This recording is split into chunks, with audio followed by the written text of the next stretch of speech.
Hello there, whippersnappers, and welcome to episode 2 of Head in the Clouds Canon.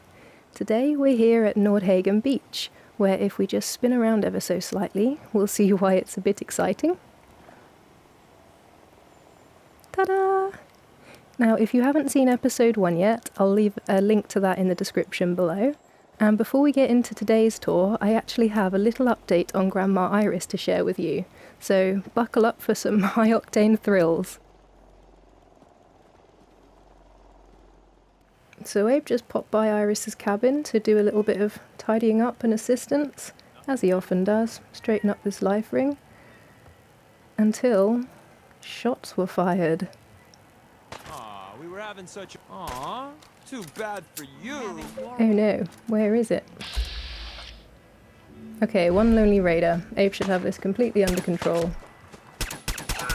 Except Iris thinks she can do it better. So now we're going to get some panic shooting. Try not to kill dear old Iris. But look at her go. Nobody needs to worry about her survival.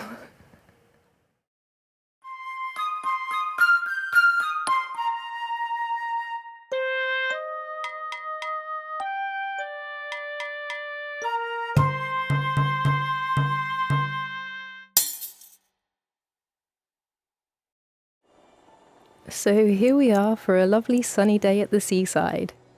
Now, this is one of Abe's slightly sillier endeavours in the Commonwealth, but it's not without purpose.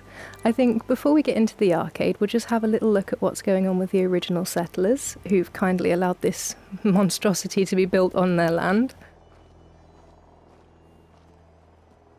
So Abe has provided them with much greater crop diversity, a couple of dogs and a cow, and a slightly nicer shack over here. So they're living in slightly greater comfort than they had before. I saw a death call once. Now we think this little boy Jack might actually be some kind of defective synth, because he never seems to eat, sleep, or do anything apart from dig at gourds. So he doesn't seem to benefit from having an arcade right in his back garden, but I don't know, he's kind of been adopted by the farmers here and they love him like a son. They seem content enough. Just round here we've actually got Kate operating a trading stand while she's on her road to recovery. And then heading down this way, we'll go take a look at the arcade.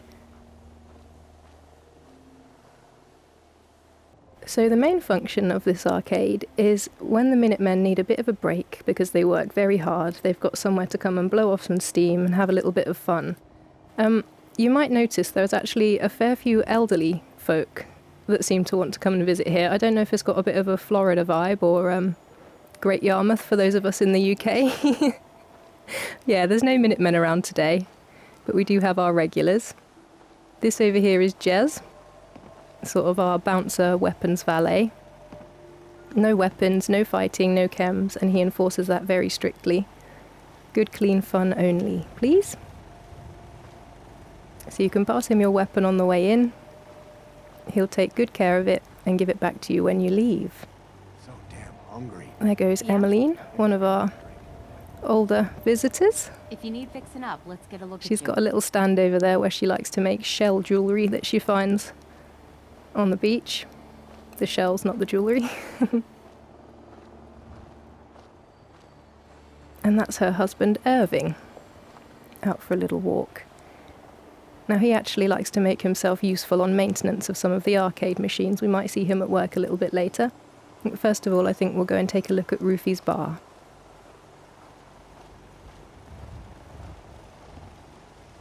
So the original Rufy's is actually in Sanctuary and run by a little man called Rufus. This branch is run by Rufus's friend Leon. Very good barman, very smartly dressed. If we take a little look round here, we've actually got attraction number 1. If you ask Leon very nicely, sneak around here, and there's a slide down to the beach. Whee! How fun. This is where the accommodation is, by the way. It's not very exciting. We have got simple sleeping bags, a few beds because all those aches and pains on the older folk, they need a little bit more back support for the night.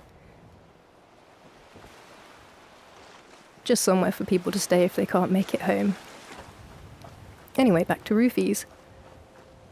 So not only is it named for Rufus, but also it's all about the rooftop seating. And out here there are some brilliant views. Get yourself a nice cold beer. Perfect day for it.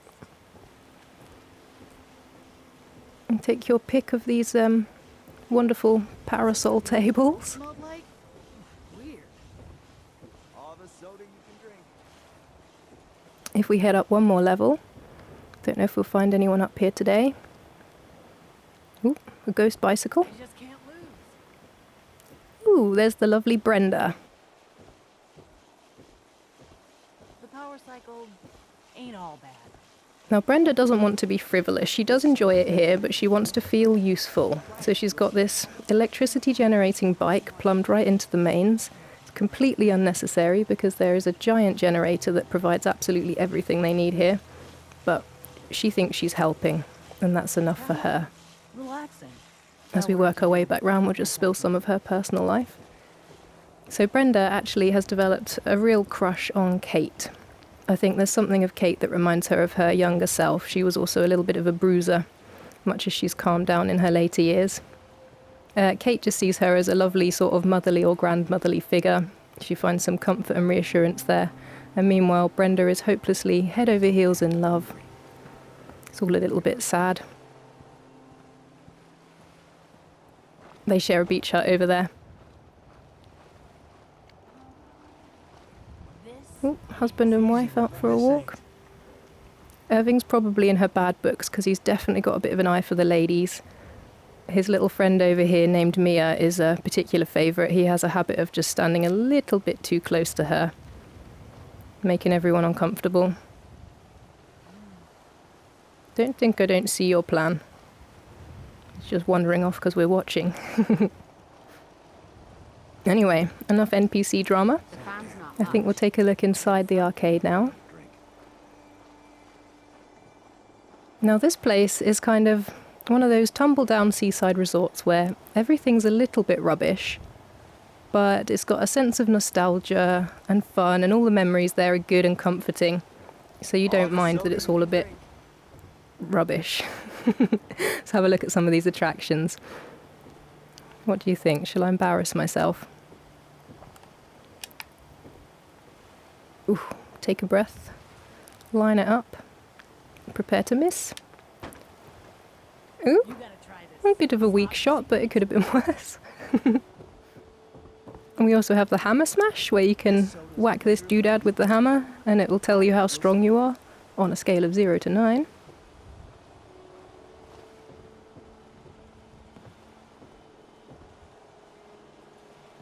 All the staff here are dressed in the blue and red, so they're easily identifiable. This chap here is Vince. And we also have Penelope and Gemma, who's one of the original farmers. Penelope should be riding the ghost bike.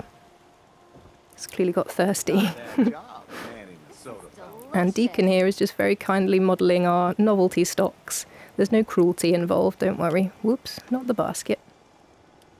We've just got some soggy little dish rags down here. If you had any hair, the goal would be to get it nice and wet. That wasn't a very good shot, was it? I can patch you up if you That's better. And then you can take your novelty photograph home with you afterwards. Thank you very much, Deacon. What do you think? Should we let him out? Let's let him out. I need to assign. Hey, what you need? Come on it. Bit of a stiff neck. You were in there for a minute, weren't you? Anyway, moving swiftly on. So here we've got some wonderful arcade machines. A little bit old school, not very high tech, but we've actually got some game holotapes down in here. So you can just pop them in, use the little knobs and dials to control the game. This one's always a bit on the fritz, so that's the one Irving likes to tinker with. Much the same as Brenda. He just likes to feel useful, but he's not actually managed to fix it yet. We might see him at work a bit later on. Now, I'm not even going to attempt to demonstrate the toss challenge. This is the notoriously hardest game in the arcade. The idea being that you take the basketball, get it through the hoop, and then land it neatly back on its perch afterwards. It's got a 0% success rate so far. And then here we have Harriet manning the bat splat. Hi, how are you? This one I believe might be rigged as well. Whoops. Selecting baskets today. I just want a ball. Take your ball and try and knock down a bat. See? Rigged. That was a perfect shot. You gotta try this slot machine. It's the best. Here we've got a little kickball area. You can play as a pair or in teams. Whoops, that was rubbish again. It's the pressure. Can't score on pressure. Nice little view out there. All the soda you can drink. Ordinarily this place would be alive with music from the jukebox and various radios. It's all peaceful today, not very busy, so they're just enjoying the sounds of the ocean. And then just here we've actually got Anne Hargreaves. She thought this was a wonderful place to come and settle down. She still likes to make all her fancy clothes. There's not much market for them in the wasteland itself, but where this is a bit of a venue, people might want to dress a little bit smarter. So she's got a bit more luck at selling her wares here. We've also got an out-of-order paintball game, so you can hit your target. If you get outer ring, you get a little prize. If you get a bullseye, you get a big prize. We'll go and take a look at the prizes very shortly. Might as well just take a look on the pier while we're here. Nice relaxing zone. More wonderful views. Not sure what the Brotherhood are plotting over there.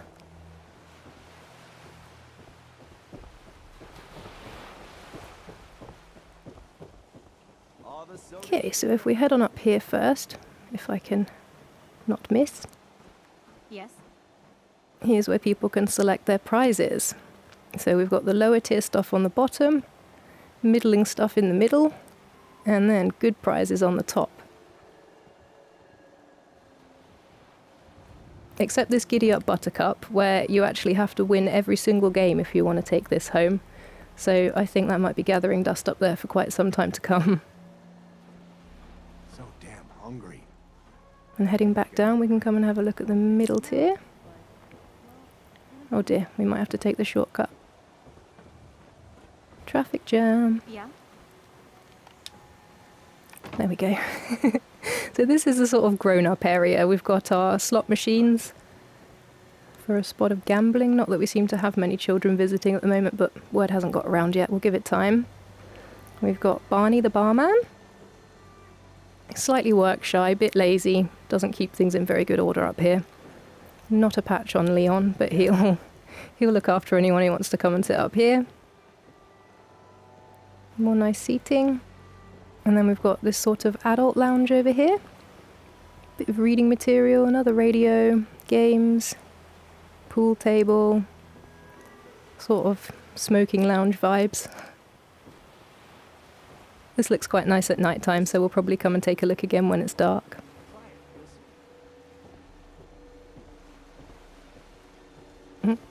Irving's going to try his luck. I think you should run away, Mia. He always seems to turn up wherever she is. Poor Emmeline.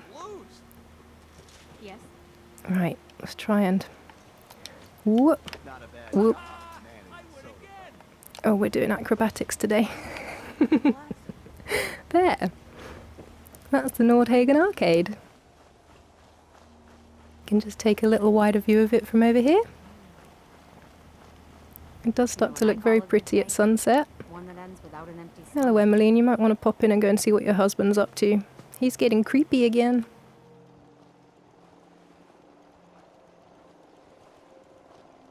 Okay, so I think we'll just pop into a beach hut now, take a little nap, come and see all the snazzy lighting when it's dark. Oh, hello, Deacon.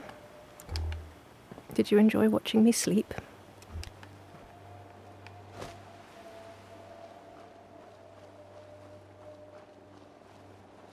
There we go. Leon's still hard at work. Just pick up the pace a little bit.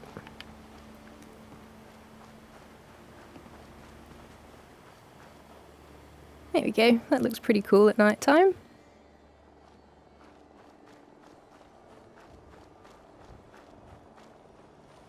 It definitely livens up all the attractions a little bit.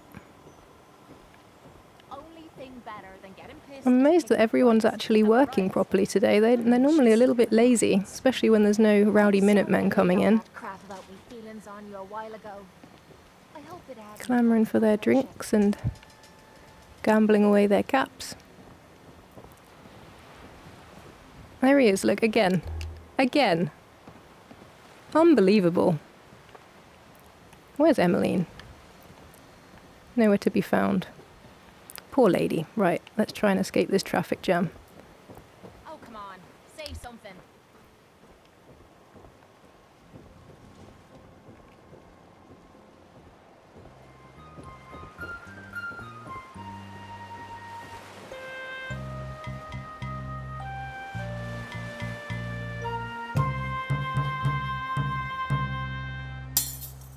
Okay, back again for some real talk. So this arcade was actually the first place that I sort of freely built.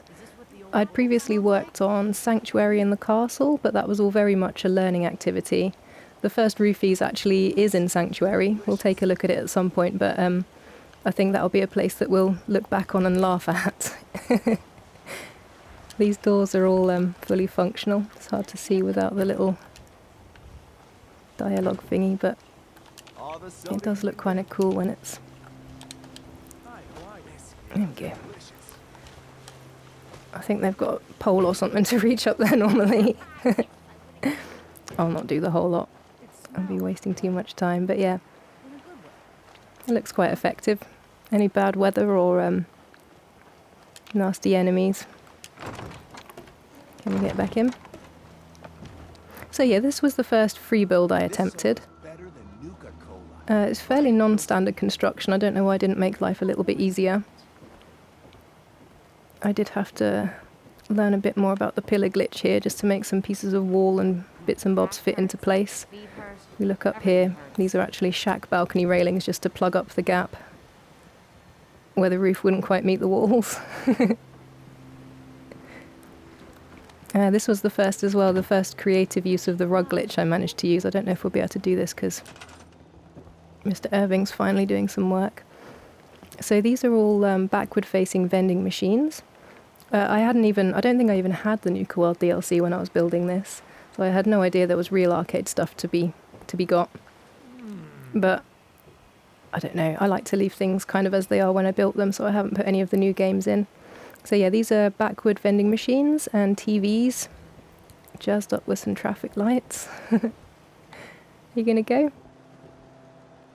So, we've got a scavenging station in there, but this rug really is just there to hide all these other rugs, because there were some serious sinking issues here. I don't know if it's because the floor's actually raised up a little bit, but those vending machines would just disappear if I tried to get rid of the rugs, so that's just some sneaky camouflaging going on there. Yeah, the pier. The pier was kind of cool. So underneath there we've just got the shack bridges. I actually found though that if I built those on the beach and then group selected them and poked them out into the water, I could get them much, much further out. If I don't know if it'll work for an example. So it'll place, but then you get...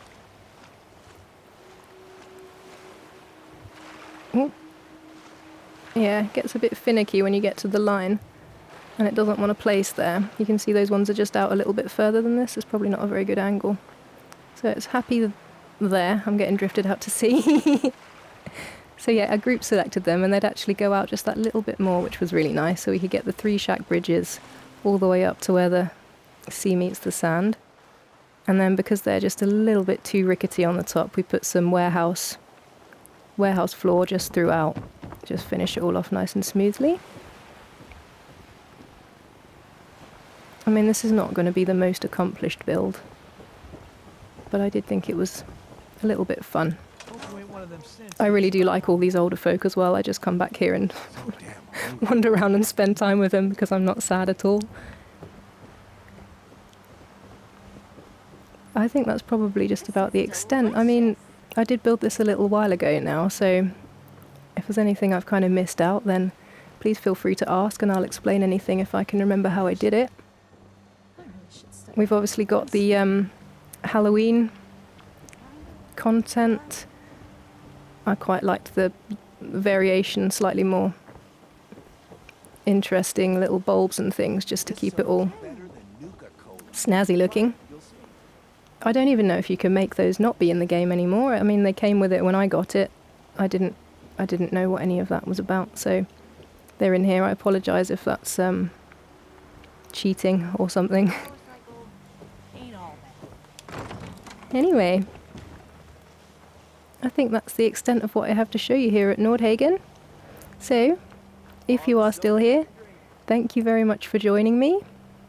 And until next time, take care of yourself, take care of each other, and goodbye for today. Bye-bye.